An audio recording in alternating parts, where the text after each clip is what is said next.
আজকের ভিডিওটা দেখতে পাচ্ছ আমি বিকেল থেকে স্টার্ট করেছি। এখন মাঠে বসে আছি। মাঠে বলতে বল খেলা গ্রাউন্ড, যেখানে ফুটবল খেলা, ক্রিকেট খেলা সব কিছু হয়, আমাদের বাড়ির একেবারে সামনেই আছে। তো সেখানে বসে আছি বিকেলের দিকে। তো ভাবলাম কি করব, আজকে সারাদিন ভিডিও করতে পারি না। আর বাপের বাড়িতে ভেবে যায় যে এই করব ওই করব, ভিডিও বানাবো, কোথাও যাব, এই একটা শাড়ি পরবো, অনেক কিছু ভেবে যায়, কিন্তু হয়ে ওঠে না। কেন হয়ে ওঠে না? কারণ সারাদিন শুধু ঘুমোতেই থাকি। যারা যারা বাপের বাড়ি হয়তো যাও, তাদের এইরকমটা হয় কি ঠিক জানি না, কিন্তু আমার হয়। মনে হয় সবসময় শুধু ঘুমিয়েই থাকি। সেই জন্য আর ভিডিও করা আর পসিবল হয়ে ওঠে না। আর যেইটুকু তোমাদের সাথে শেয়ার করেছি সেইটুকুই তোমরা প্লিজ দেখো। আর তখন বাবান সোনাকে নিয়ে খেলা করছিলাম, সেটাই তোমাদেরকে দেখিয়ে দিলাম। আর এখানে দেখছো আমাদের বাইরে প্যান্ডেল বাঁধা শুরু হয়ে গেছে, কারণ আমার ভাইজির অন্নপ্রাশন। সবাই অনেকে জানো বা অনেকে জানো না, আমি সবটা তোমাদেরকে জানিয়ে দিলাম। তো আমার ভিডিও যারা প্রতিদিনের দেখো তারা অবশ্যই জানবে।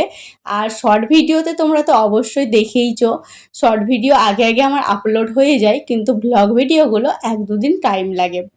এখানে দেখছো সব সবজি আনা হয়ে গেছে। কিছু কিছু সবজি আনা হয়েছে, আবার কিছু কিছু হয় না।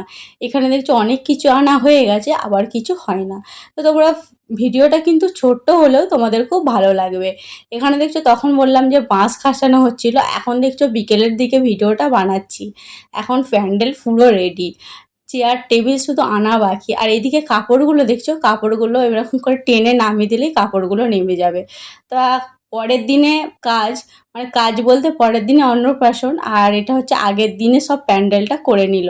ছোট্ট করেই আয়োজন করা হয়েছে, খুব বেশি করে, খুব বেশি লোকজন নেই।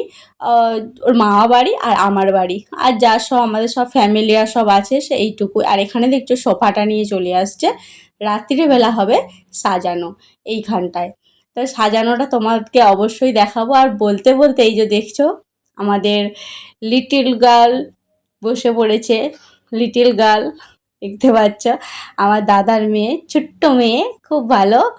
আর এই যে দেখছো সাজানো চলছে, সাজানো অনেকটা হয়ে গেছে। আর এখানে তোমাদের দাদাভাই একটা লাইট সাজাচ্ছে। তো তোমাদের দাদাভাই কিন্তু সাজায় না, সেটা ডেকোরেশনের ছেলে এসে সাজিয়ে দিয়ে চলে গেছে। তো সাজানোটা কেমন হয়েছে অবশ্যই কিন্তু কমেন্টে জানিও।